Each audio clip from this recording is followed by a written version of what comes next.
मनुष्य अपना जीवन विश्वास पर जीता है, परंतु विश्वास किसका? तनिक सोचिए, किस पर विश्वास है आपको?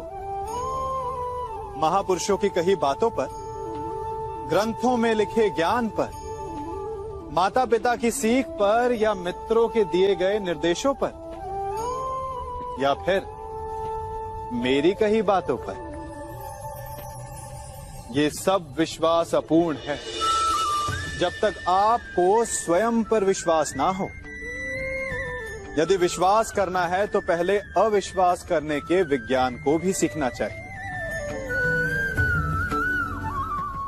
आप किसी की बातों पर विश्वास ना करें, आप अपने मन से पूछें, अपनी अंतर आत्मा से प्रश्न करें, और जो उत्तर मिलेगा वही सबसे उचित होगा। जब आप अपने मन, अपनी अंतरात्मा पर विश्वास करना सीख जाएंगे तो नीति, ज्ञान सब आपके भीतर से स्वतः उमड़ेगा। और यदि आप स्वयं पर ही विश्वास ना कर पाए तो धर्म ग्रंथों में लिखे श्लोक, महापुरुषों की वाणी, माता पिता की सीख या मित्रों का निर्देश कोई भी लाभ नहीं दे पाएगा।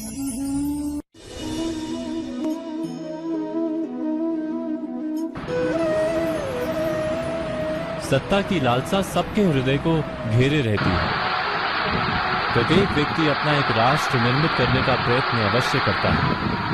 फिर वो राष्ट्र पूरे राष्ट्र की भांति बहुत बड़ा है या फिर अपने परिवार तक सीमित है, वो सत्ता प्राप्त करने का प्रयास अवश्य करता है। किंतु सत्ता का वास्तविक रूप क्या है? क्या हमने कभी विचार किया?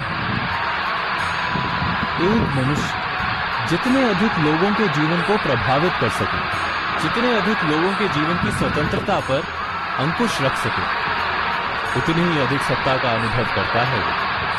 सत्ता का वास्तविक रूप ही है अन्य के जीवन पर स्वयं का प्रभाव। किंतु क्या वास्तविक प्रभाव प्रेम, दया, करुणा और धर्म से निर्मित नहीं होता? जब भी मनुष्य कठोरता और अधर्म से सत्ता प्राप्त करने का प्रयत्न करता है, तब वो दूसरों के हृदय में विरोध अथवा विद्रोह को जन्म देता है। और परिणाम कुछ इस प्रकार।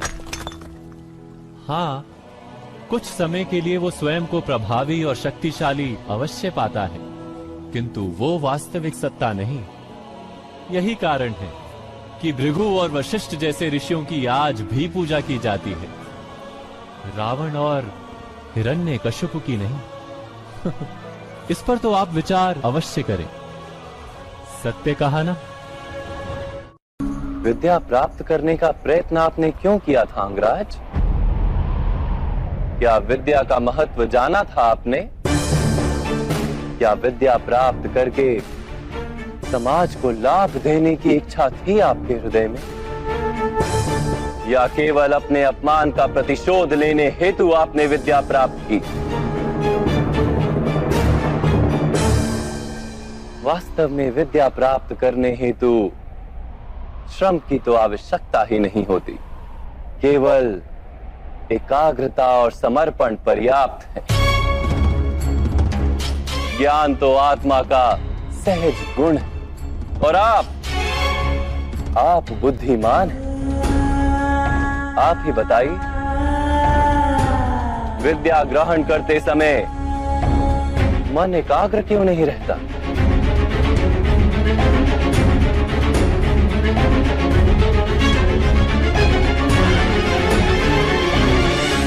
जब ज्ञान को मनुष्य साधन मानता है,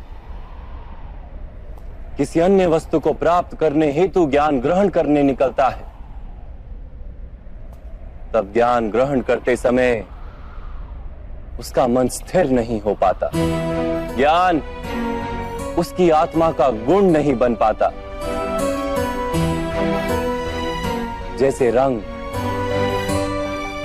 वस्त्र का अपना गुण नहीं होता, इसीलिए सूर्य प्रकाश में तपकर रंग छूट जाता है।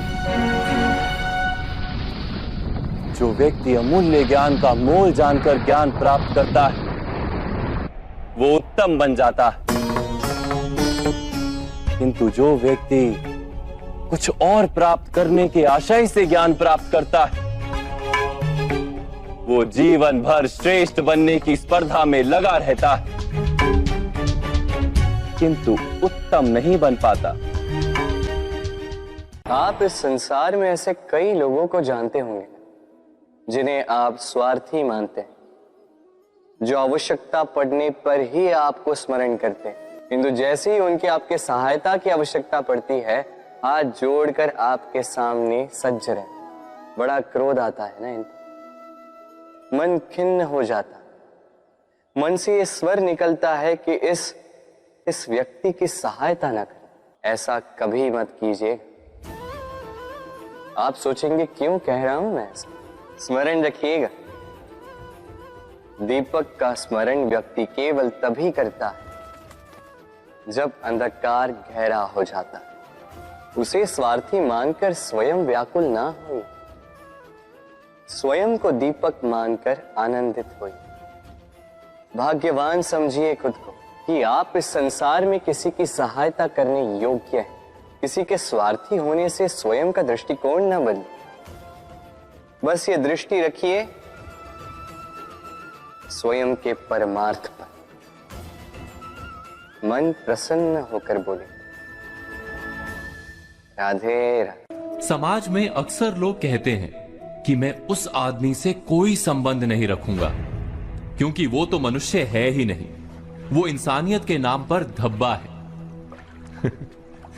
आप भी इस तरह की बातें लोगों से जब तब सुनते ही रहते होंगे। मनुष्यता की आशा तो मनुष्य से की ही जानी चाहिए, लेकिन जब कोई मनुष्य मनुष्यता त्याग कर अमानवीय हो जाए तो उसे कैसे याद दिलाएं कि वो मानवता के महान मूल्यों का अनादर कर रहा है। हम अक्सर इस प्रश्न से घिरते रहते हैं कि मानवीयता, मनुष्यता या इंसानियत क्या होती है? क्या इसका कोई एक तय नियम होता है? मोटे तौर पर मनुष्यता के 5 लक्षण विद्वानों द्वारा बताए गए हैं। पहला, कि जो दूसरों के दुख से द्रवित हो। दूसरा, कि वो दूसरों को कष्ट ना दे। तीसरा, कि वो किसी के प्रति अन्याय होते देखे या कष्ट में देखे तो सहायता के लिए स्वयं आगे आए, पुकारे जाने की प्रतीक्षा ना करे। चौथा, कि उसके मन में सबके प्रति सम्मान का भाव हो, यानी ऊंच नीच, अमीर गरीब, सेवक स्वामी, इन सब के आधार पर किसी तरह का भी भेदभाव मन में ना आए। पांचवा, कि मनुष्य को अपने उदार होने का भी अभिमान ना हो। मैं इसी मनुष्यता को समझाने के लिए एक ऐतिहासिक सत्य घटना आपको बताता हूं। एक समय की बात है, महात्मा गांधी जी अपने निजी सचिव महादेव भाई देसाई के साथ रेलगाड़ी में यात्रा कर रहे थे। तब के समय में गाड़ियों में आज के जैसे पंखे या एसी का प्रबंध नहीं होता था। यात्रा से थके गांधी जी आराम करने के लिए लेटे थे और उनके सचिव महादेव भाई बापू की सुविधा के लिए सेवा भाव से हाथ के पंखे से हवा कर रहे थे। अचानक पंखा करते करते महादेव भाई कब सो गए उनको पता ही नहीं चला। कुछ समय के बाद जब महादेव भाई की नींद टूटी तो क्या देखते हैं, बापू उनको पंखा कर रहे हैं। महादेव भाई को बहुत वेदना हुई। वो बोले, बापू ये क्या कर रहे हैं आप? गांधी जी बोले, महादेव भाई जितना आराम मुझे चाहिए उतना ही आराम आपको भी मिलना चाहिए। सुख और नींद पर आपका और हमारा बराबर अधिकार है, इसमें किसी भी तरह का भेदभाव कैसे चलेगा?